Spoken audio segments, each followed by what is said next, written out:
એ રીતે સુનિલજી તમે જણાવ્યું બેંક્સ એનબીએફસીસ ખાસ કરીને બીએફએસઆઈ ઓવરઓલ એઝ અ સ્પેસ જે રીતે આપણને માર્કેટ માટે જોઈ રહ્યા છે, તો અહીંયા કઈ રીતે એક ઓપોર્ચ્યુનિટી તમે જોઈ રહ્યા છો બેંક્સમાં જોઈએ કે પછી એનબીએફસીની વાત કરીએ લોંગ ટર્મ માટેની જ્યારે ચર્ચા કરી રહ્યા છીએ? તો ચાંદી ઘણી વસ્તુઓ છે ને અત્યારે પ્રોપરલી એલાઇન થઈ ગઈ છે, બેંક્સ હોય કે એનબીએફસી ને. તમે જોશો 2025માં banks and NBFC has done better than the rest of the market. Okay, reason એ છે કે આરબીઆઈ ફર્સ્ટ રેટ કટ કર્યો ફેબમાં. મોસ્ટ પ્રોબેબલી નેક્સ્ટ ફ્યુ ડેઝમાં આરબીઆઈ પાછો બીજો રેટ કટ કરશે. સો એનું એક થશે નંબર 1. નંબર 2, 1 લાખ કરોડ રૂપિયા લોકોને આ ટેક્સ રિબેટથી આ ફાઇનાન્શિયલ યરમાં આવવાના છે. 50,000 crore may get used and 50,000 crore will go as an investment. Some amount will go to the banks also. Number 3, SIP નો આપણે ફ્લો જોઈએ થોડો ઓછો થઈ ગયો છે. જ્યારે એસઆઈપી નો ફ્લો ઓછો થાય એનો મતલબ એમ થયો કે પૈસા બેન્કિંગ સિસ્ટમ મળ્યા છે. That means that float which is available with the banks which is a raw material for banks, I think એ લોકોને સારું કરશે. નંબર 4, ક્યાં ને ક્યાંક મને લાગે છે કે જે પ્રાઇવેટ સેક્ટરની જે કેપેક્સ સાયકલ છે જે અત્યારે સુધી because off rate of interest વધારે હતા, અનસર્ટન હતી, I think somewhere they will come and restart thinking that. So the corporate loan જે હતી બેંક્સની અત્યારે બહુ ઓછી છે. અને તમે જો વાંચશો જે સ્ટેટ ઓફ ધ ઇકોનોમી જે આરબીઆઈ નો જે રિપોર્ટ આવ્યો હતો માર્ચમાં, ત્યાં ક્લિયર કીધું કે કોર્પોરેટમાં હજી પણ થોડી ડિમાન્ડ લોન બુકનું બહુ ઓછું છે. I think that's where that will come back. So there are various lever that is available within the banks and NBFC. એ બધા બેનિફિટ કરશે. હવે એમાં તમારે કયું જોવાનું છે?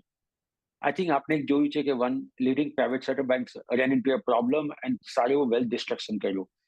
ડિસ્પાઇટ એ બેંક નીચે છે બટ નિફ્ટી બેંક 2025માં ઉપર છે એઝ કમ્પેર ટુ નિફ્ટી 50. તો તમારે ફોકસ એ કરવાનું કે જે બેંકનું મેનેજમેન્ટ સ્ટ્રોંગ છે, જે બેંકને વધારે પડતી પર્સનલ લોન પર, અનસિક્યોર્ડ પર્સનલ લોન પર વધારે પડતું એક્સપોઝર નથી કર્યું, એ બેંકો લો. NBFCs stick to some of the large private sector NBFCs, private sector NBFCs. I think they are doing a wonderful job in terms of the penetration, in terms of expanding the geographical reach, expanding the digital network, using AI to do that. ચાંદી, અમે અમારા પીએમએસમાં અમારી પાસે private sector બેંકમાં exposure છે, અમારું એનબીએફસીમાં exposure છે, અને અમે સારા એવા પૈસા બની રહ્યા છે એ બધા સેક્ટરમાં. તો તમે આવી રીતે પ્લે કરશો અને કદાચ પીએસયુ બેંકમાં મને પણ લાગે અત્યારે પણ જો of course last couple of years has been extremely good for PSU bank.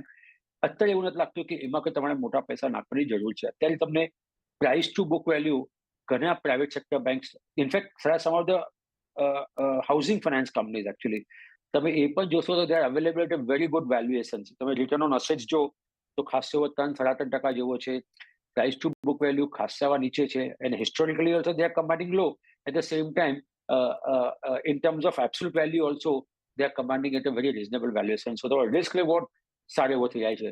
તો even housing finance company looks very, very attractive. And just be careful. Look at NPA, look at ROA, and this one. In fact, we also have exposure to one of the gold loan company, India's largest gold loan company. એમાં પણ અમારું exposure purely because ગોલ્ડના price વધી જાય તો તમારે LTV છે, loan two value, એ પણ ખાસું એવું છે. તો એનપીએ થવાના ચાન્સીસ બહુ ઓછા થઈ જાય, અને જો એનપીએ થવાના ચાન્સીસ ઓછા થઈ જાય, so institute like this should do very well. So this is how we are playing the theme of banks and NBFCs, Chandni.